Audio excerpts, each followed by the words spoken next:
If you are a football fan, Melinda and I are going to try to have a few people over to watch the college national championship tomorrow night. If you want to come by, uh, the game starts at 6:30, and I pass that on. Let me know if you're coming, so we kind of know how many to prepare for. But anyway, keep that in mind. We're in Mark the 11th chapter. Mark the 11th chapter. You can be turning over there.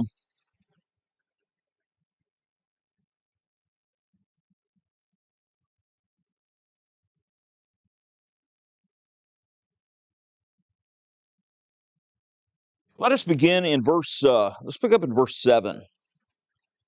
Now, you saw last time we talked about the fact that Jesus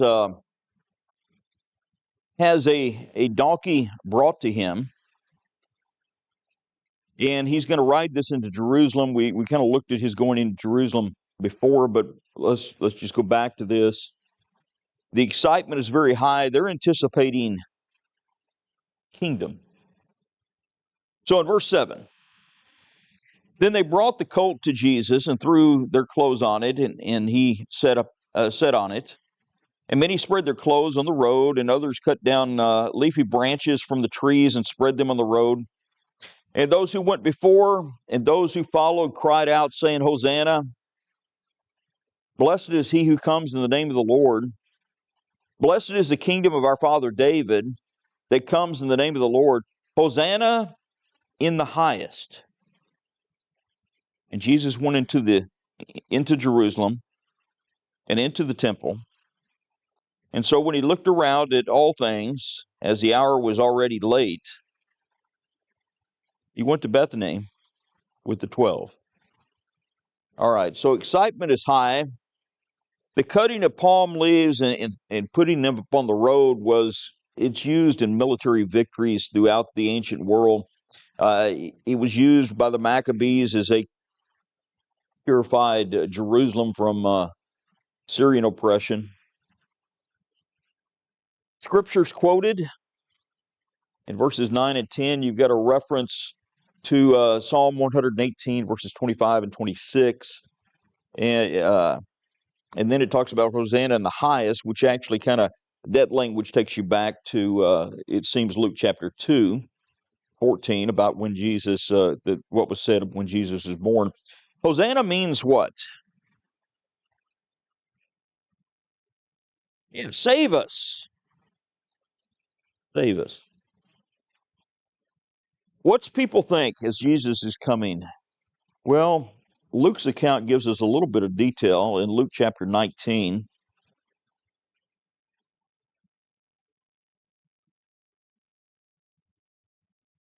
(11 and 12).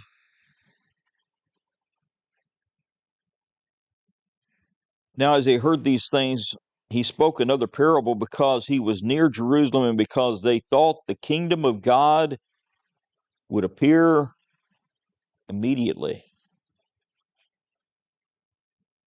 They're anticipating a kingdom. Well, there's going to be a kingdom, just not what they're anticipating, not as they imagine it to be. But you've got his entry into Jerusalem. He's welcomed by the multitude as a king. Now, I understand you've got Jewish opposition who's not really excited about this, but the multitude, they're welcoming him at this point. Verse 12, the next day when they came out from Bethany, he was hungry. And seeing from afar a fig tree having leaves, he went to see if perhaps he could find something on it. When he came to it, he found nothing but leaves, for it was not the season for leaves or for figs. And in response, Jesus said to it, let no one eat fruit from you ever again. And the disciples heard it. The fig tree. Well, it starts with making mention of the fact that Jesus saw it and he was hungry. And we could spend passage after passage looking at just multiple passages where you find that Jesus became hungry, he became thirsty, he grew tired, he needed sleep, he grew weary, he had physical weakness, and he even faced death, didn't he? So understand that while I think I'm talking to a group of people that understand that what we're talking about when we talk about Jesus is God in the flesh. Understand that he really was flesh. He went through everything that we do. The Hebrew writer says he was tempted in all points like as we are, yet without sin. Fig tree. It's got leaves but no figs. And Mark says it wasn't the season for figs. And this just really bothers some people. Why in the world would he go to a fig tree expecting figs when it's not even the season for figs?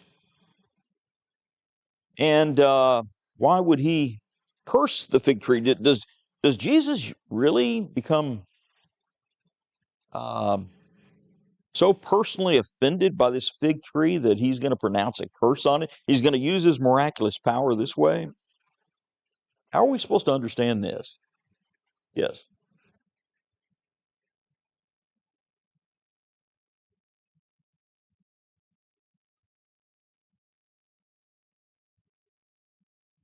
Yeah.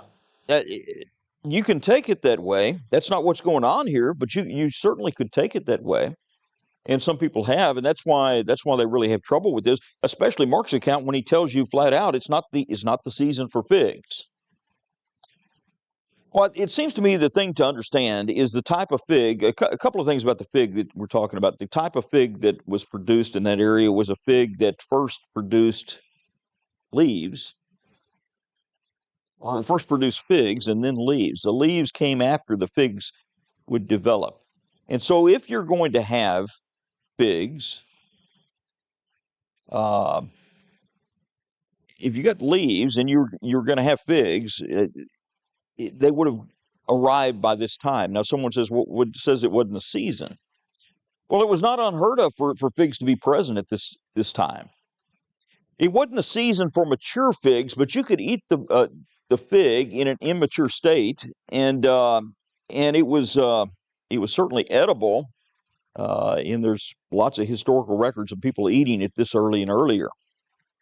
Uh, so it's not the time for the gathering of figs, the harvest of figs, but it wouldn't be uncommon to have figs on the tree and to be able to eat from it.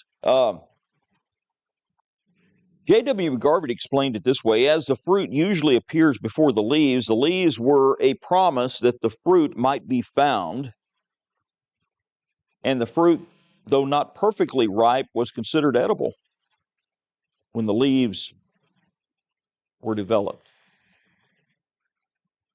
So, kind of file that away in your mind as you think about what's going on. He curses a fig tree. I want you to understand when he says he curses a fig tree, it doesn't mean he used profanity. A curse is a curse. It's making a judgment upon this tree, sentencing this tree to a certain state. Uh, what you need to keep in mind is this isn't about the fig tree. It's not about the fig tree at all. It's about something much, much bigger. And we'll discuss that when we come back to the fig tree, because he's going to leave the fig tree and we'll come back to it tomorrow. Not tomorrow like you're going to still be here, but tomorrow in the account, okay? Uh, so we're going to leave it right there for a moment. But let's just file that away and we'll come back to it. Anybody have anything they want to talk about without getting into the specifics of what this is about? Anything you want to talk about in the text?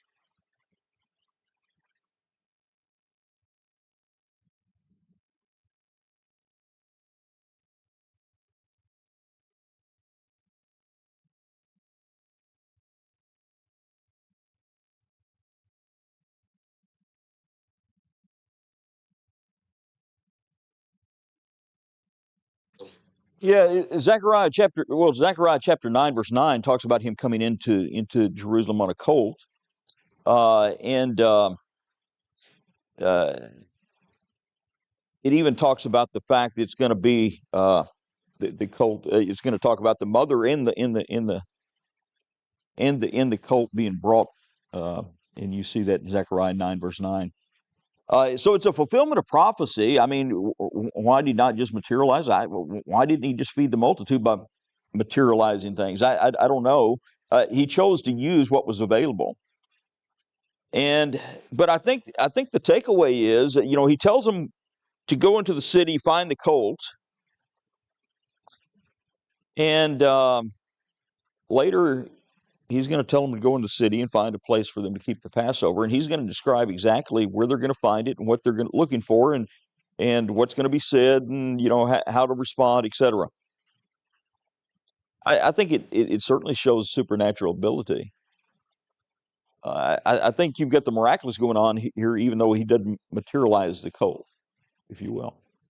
But this is prophecy. This is prophecy from the Old Testament. Zechariah. If we really want to understand the Old Testament, we have to understand the New Testament. We have to understand the Old Testament. You have to, and you have to understand it well, because do you realize how many times there are references throughout the New Testament to things out of the Old Testament?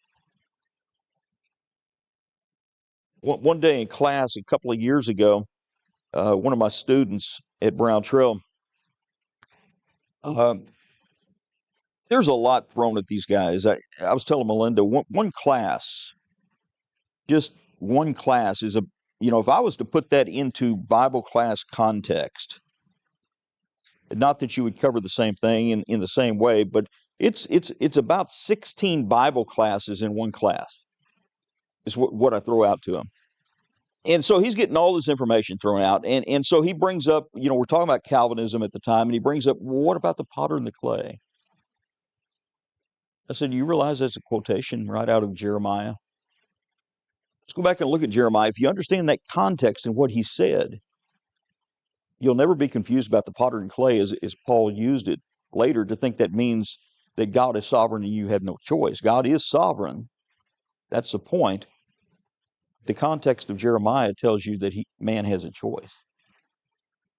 He said, oh, I'd never realized that was a quotation out of the Old Testament. So just kind of keep that in mind, that we really need to dive in and see what it says. But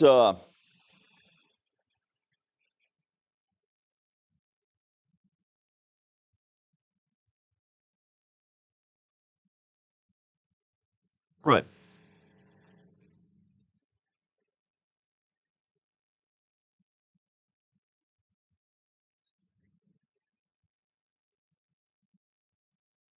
right, right. He's got control over the animal. He's got control over the situation. He knows the situation. Probably the man knew Jesus, or certainly knew of him, and was willing to share his colt in the situation, just like the man will know Jesus or know of Jesus when it comes to the upper room that we'll see later. So yeah, I think there's all kinds of tidbits there about the miraculous, but I don't think Jesus just went through life doing miraculous things um, completely without using physical things unless you had to. And so like with the feeding of the 5,000, he uses what was there. With the colt, he knows the colt's there. He sends them for it. It's just like he said, but he's not going to materialize a colt. There's no point in going that extra step, I don't think. But let's get into what is said here in verses 15 and following. And then he came to the Jerusalem, and then Jesus went into the temple and began to drive out those who bought and sold in the temple, and turned over the tables of the money changers and the seats of those who sold doves. And he would not allow anyone to carry wares through the temple. Then he taught, saying to them, Is it not written, my house shall be called a house of prayer for all nations? But you've made it a den of thieves. Now the scribes and the chief priests heard it and sought how they might destroy him, for they feared him, because all the people were astonished at his teaching. And when evening had come, he went out of the city. Okay. The location is the temple. Don't understand this when it says the temple as being the most holy place or the holy place or something like this. This is a reference to the greater temple complex, and specifically where they sold stuff at was what's called the court of the Gentiles. It's not actually part of the temple proper, but it's kind of considered part of the temple because that's where people gathered. And so you had various courts around the temple structure. And so this would have happened in what's called the court of the Gentiles. What was the issue? The issue is not that commercial transaction occurred. That's really not the issue. I would suggest to you the issue is how it's being done, how it's occurring. The temple was to be known as a house of prayer, Isaiah 56, verse 7. They've turned it into a den of thieves. Look at Jeremiah chapter 7, where these words occur. Somebody read verses 8 through 11.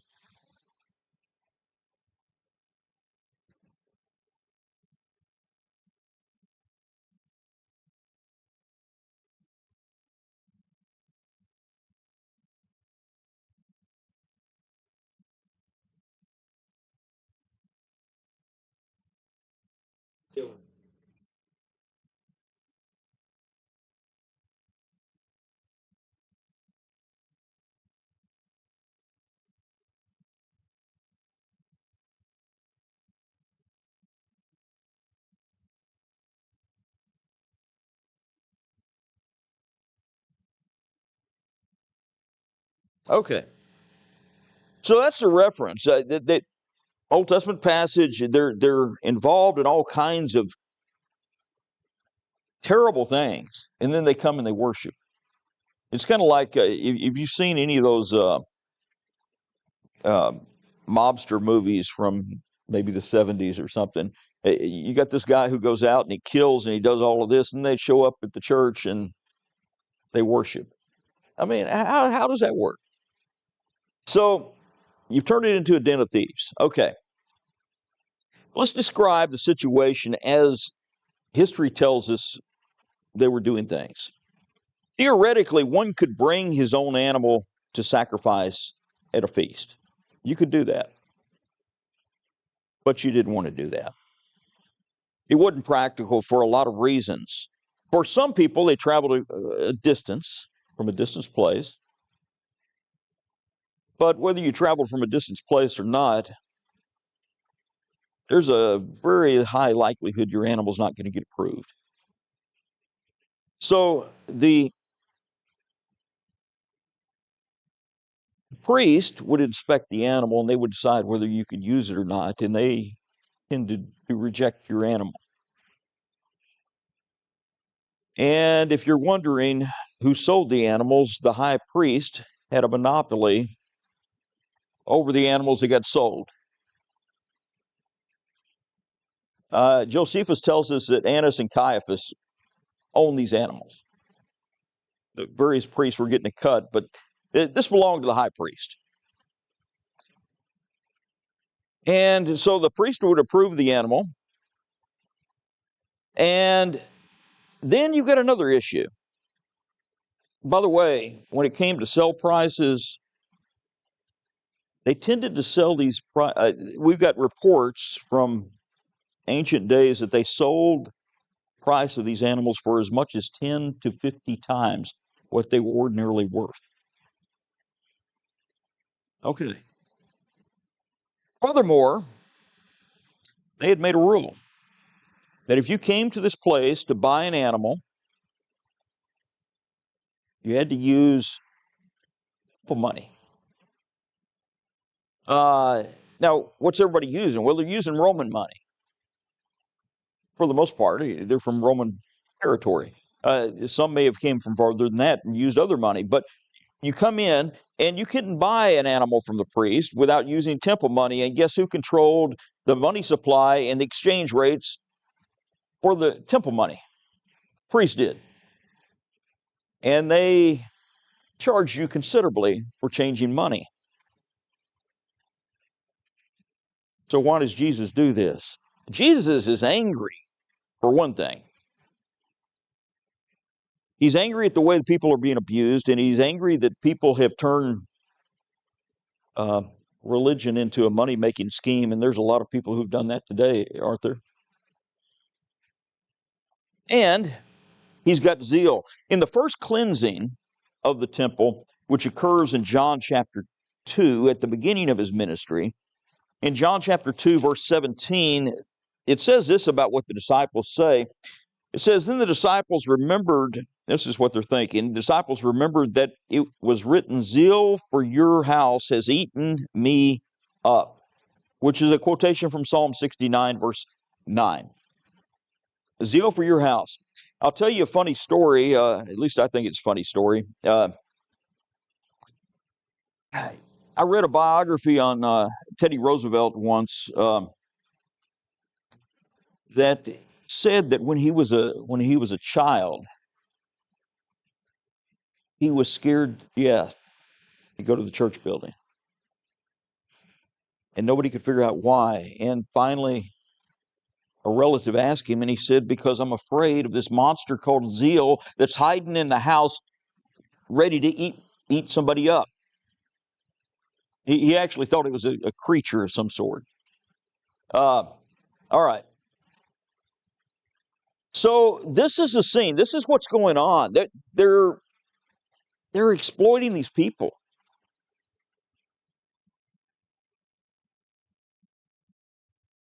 So we can ask a couple of questions in this regard. What would you think about our assemblies? Are we a people of prayer? Or would he say you're hypocrites and you're a den of thieves? You've turned what you do into simply a gathering of thieves, which had a certain context in Jeremiah. It's got a slightly different context being used here, but the end result is the same. You're acting like thieves, and yet you claim to worship me. Number two, what would other people think of us? He wanted his house to be known as a house of prayer. He wanted the surrounding nations to know these are a people of prayer.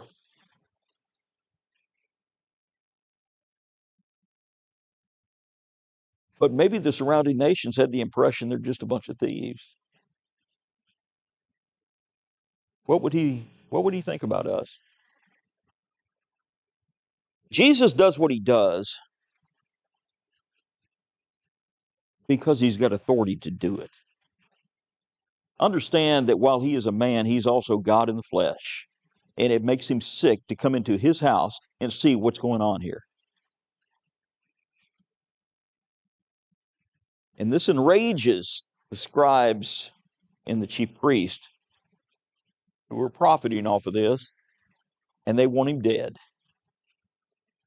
But they don't do anything yet. They're looking for opportunity. They can't do it yet because if we do anything with Jesus right now, we're going to have a riot on our hands. He's got all these people who believe in him and follow him. We've got to look for a more quiet way to get this done. All right. Any thoughts on that?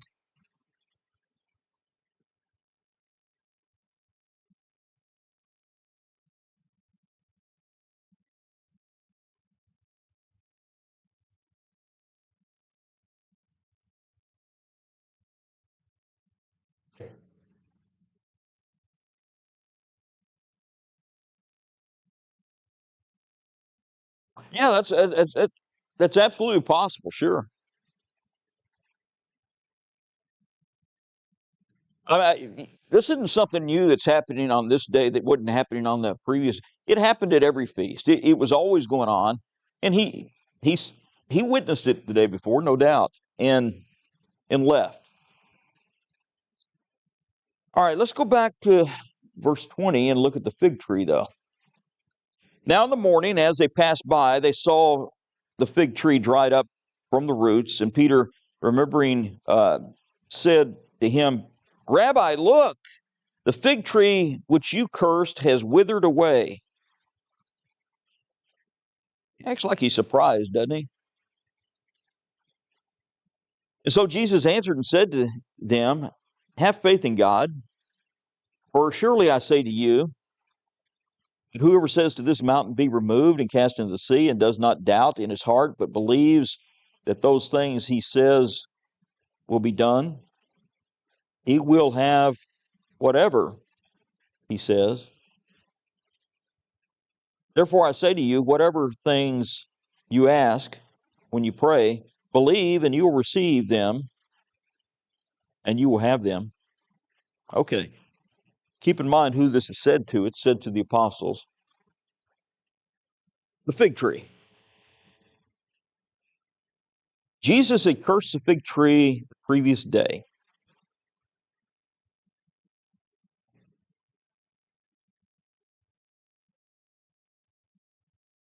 They traveled to Jerusalem on that day. They return in the evening, and so maybe they don't see it that night. The next day, I believe this is probably Tuesday at this point, but the next day, the disciples see the fig tree dried up. Question, what occurs in the middle of all of this? Jerusalem. He went to Jerusalem. He saw the sickness going on in Jerusalem. And that's right in the middle of the two accounts of the fig tree. I've given you a term before called a Markan sandwich. You see this over and over and over again in Mark. And once you start seeing it in one place, you'll see it a lot of places. When you've got a subject that's brought up, and it's framed in such a way it's brought up, then something else happens, and then it's brought back up. What it's telling you is that the thing in the center is related to the things on the outside. It's a sandwich. It goes together. The temple and the nation of Israel professed that they were bearing fruit to God, but they were really all leaves, no fruit. That's the point. Let's look at a couple of passages. Somebody read Isaiah 5, 1 through 4, and then verse 7. Isaiah 5, 1 through 4, and then verse 7 to start with.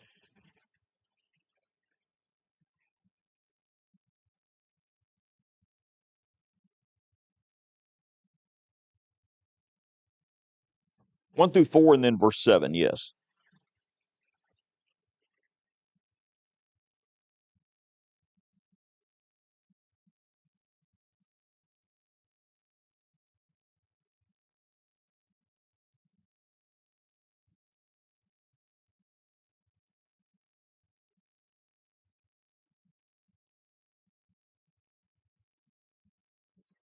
It produced good grapes, but it produced only worthless ones. Now, when inhabitants of Jerusalem and of Judah judge between me and my vineyard, what more was there to do for my vineyard that I have not done? Why, when expected to produce good grapes, it produced worthless ones? So now, let me tell you what I'm going to do. My vineyard, I will remove its hedge, will continue to be consumed. I'll break down its walls, and it will become trampled ground. Okay. I'm sorry? No, that's good. Here's what I want you to see. Israel was supposed to be a fruit-bearing, and this is used under divine imagery, but it's supposed to be a fruit-bearing a plant. That's what it's compared to. And it doesn't bear what it's supposed to bear. And so you've got this cosmic trial where God says, this is what I've done for them, and I'm calling upon the universe to witness what I've done. and they still didn't bear fruit. In Luke chapter, and so you got this kind of language all the way through the Old Testament. In Luke chapter 13, Jesus compares them to a fig tree. A certain man had a fig tree planted in a vineyard. He came seeking fruit on it, found none. So he said to the keeper of the vineyard, "Look, 3 years I have come seeking fruit on the fig tree and find none. Cut it down. Why does it use up the ground?" But he answered and said, "Sir, let it alone this year until I dig around it and fertilize it, and if it bears fruit, well, but if not, after that you can cut it down." About Israel. In Mark chapter 12, we're going to have a parable concerning wicked vine dressers and how they behave. And so you got this imagery over and over and over again. Israel is supposed to be bearing fruit to God. They didn't. They were all show. They looked like they were fruit bearers. They dressed the part, they acted the part, they showed up at the temple, they did all those things, but they didn't bear fruit to him. That's what the cursing of the fig tree is about. It's about Israel. It's a visual demonstration of what's about to happen to Israel. And he's going to talk about their destruction in chapter 13 when we get there. He's going to talk about the fact that they're going to be destroyed. Any comments on that?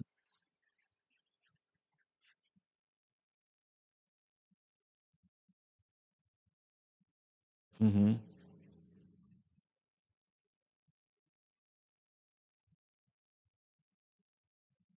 To humble Jonah, yeah. God's sovereign; He can do what He wants to do. That's certainly something to take from it. Ace, okay. Mm-hmm.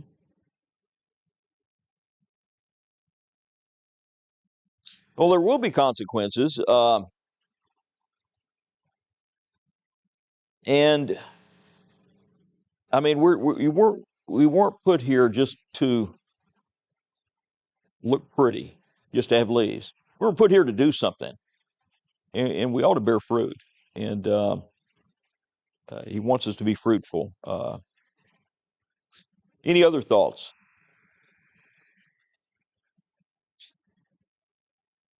He talks about after he talks about this. You've got this.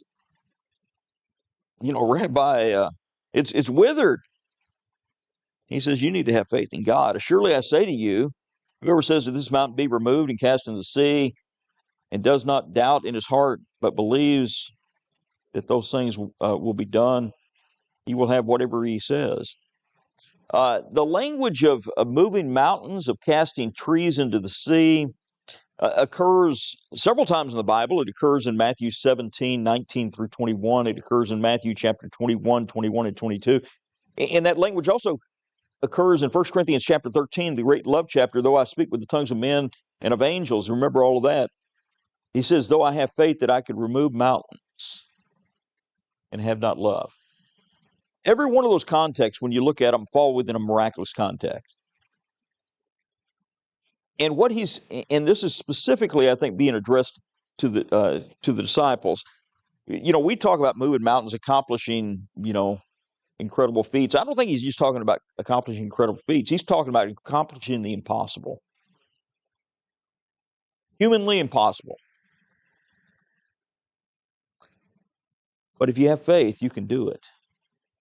Not because you believe yourself into it, but because God's going to make it possible. He's talking about the fact that the disciples are going to be endued with miraculous powers, and they're going to be able to accomplish all kinds of things. What they need to do is have faith. And you remember back in chapter 9, verse 23, the one that they couldn't heal in Mark 9, verse 23, I'm sorry, where it says, uh,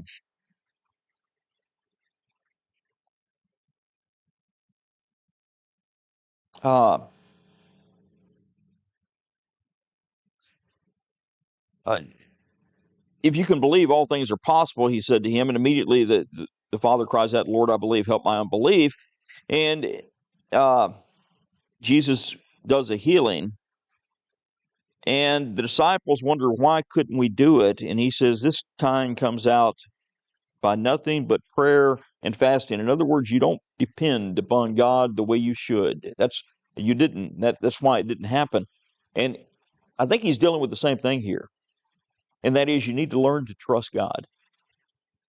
With God, it's possible. So don't be surprised, Peter, if the tree's withered up just like I said it was going to be, just like I cursed it. Anything else? Verses 25 and 26.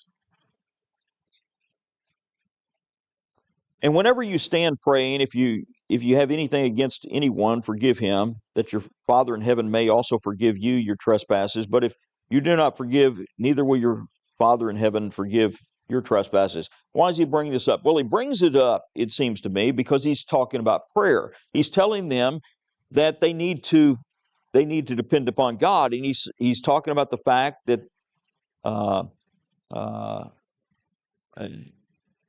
whatever you ask when you pray, believe that you'll receive them, you will have them. So he's just talked about prayer. And he comes back to a point and he says, when it comes to prayer, I want you to remember something else. Not only are you petitioning God for something, you need to remember that you ought to approach God a certain way as well. You need to learn to forgive.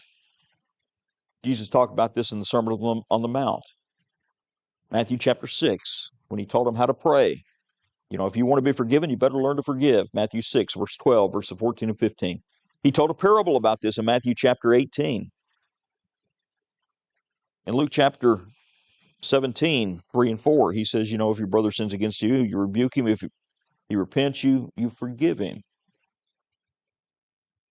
The parable in Matthew chapter 18 involves a guy who owes a tremendous amount of money that probably he can never repay.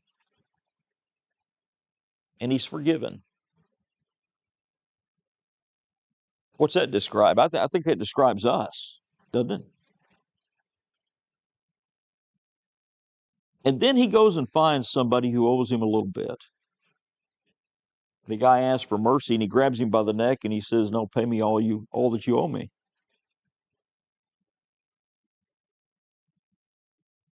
And he doesn't. He won't do it. What's that describe? Well, it describes our attitude toward others. And so the master that forgave heard about this, and he says, well, if you're not going to forgive, then neither will I. If we want God's forgiveness, we have to forgive, don't we? It's amazing to me, people who think that they're going to receive mercy from God, but they never will be merciful to anyone else. You get families that way. You get church members that way. Somebody offends you, you're going to remember it for the rest of your life. And so he ties this in right here, and he says, no. He says, when you go to God in prayer and you're asking him to help you with something, understand you need to approach him a certain way. That is, you need to be forgiving as well, or you're not going to get anywhere. Any thoughts there?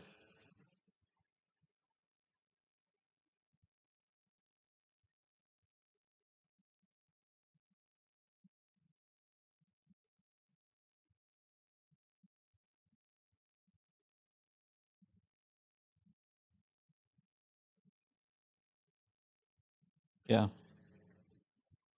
It's huge. And what's going to motivate us? I think the only thing that's going to motivate us to do that is we really understand how much he's forgiven us. If we understand what he's done for us, then who am I to hold anything against anybody? All right. So we're basically out of time. Verses 27 and following, what we get into is a question. It's actually the first of 4 questions that are going to be asked. on the same day, as I understand it. And the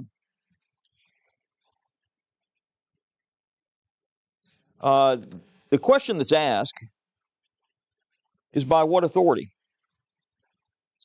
And as I said, it's the first of four questions. The first question is by what authority? Second question is, should we pay taxes to Caesar or not? Thirdly, what about the resurrection? Whose wife shall she be? And then the fourth is, what's the first commandment or the greatest commandment? And at least three of these are designed to, really try to put Jesus in a spot. That's really what they're trying for. By what authority do you do these things? What things? Well, it probably includes his entire ministry, his teaching people, his baptizing, his entering into Jerusalem like a king, his driving out the money changers, probably is especially upon their mind. Who are you to go do that? Who gave you the authority? It certainly wasn't the chief priest.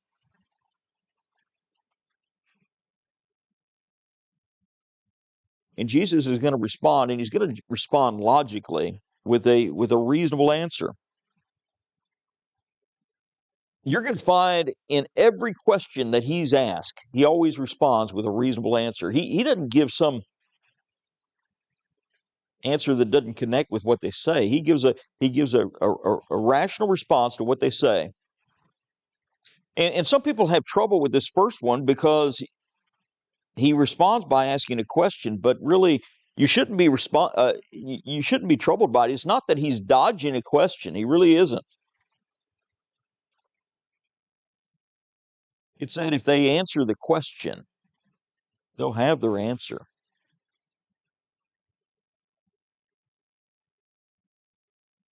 John's baptism, was it from heaven or men? Well, if they say it's from heaven, then they should have listened to John. What did John do? Well, John, among other things, pointed people to Jesus, didn't he? So if they say from heaven, they have no position to really oppose Jesus or to condemn him. And if they say it's from men, well, there's a problem there, because John was counted as a prophet by the vast majority of people. He wasn't received by most of the religious elite, but he was counted as a prophet by most of the people, and they're going to antagonize the people, and they don't want to do that. So they simply say, we don't know. And they think that gets them out of a spot, but it really doesn't, because if they say we don't know, then they're in no position really to condemn Jesus, because if they don't know whether John's authority came from heaven or not, then how do they know Jesus' authority doesn't come from heaven? He put the dilemma back on them. That's what he did in a masterful way. But we'll look at that more next time, and we'll talk about his answers, and we'll go through his various questions. But he had answers for why he did what he did. Do we? I hope we do. I hope we have logical reasons for why we do what we do. But think about it. Do we have answers? Why do you believe that Jesus is the Christ, the Son of God? Why do you believe Jesus was raised from death? Why do you worship the way you do? The answer is not, I don't know, let's go talk to the preacher. That's not a logical answer, is it? Yeah, we ought to be able to make a reasonable answer to people why we believe and why we do what we do. And so think about that. We'll come back to it next time. But this question of authority is huge. All authority that exists, everything, every action, every deed, every teaching, ultimately has its source of authority in one of two places. It's either from God or it's from men.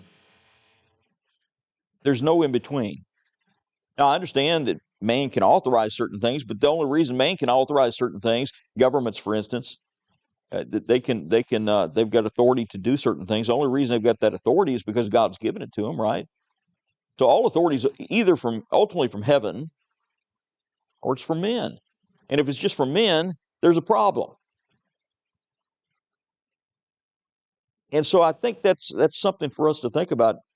Everything we do, we need to ask, what's the source of the authority? All right, we'll come back to it next time.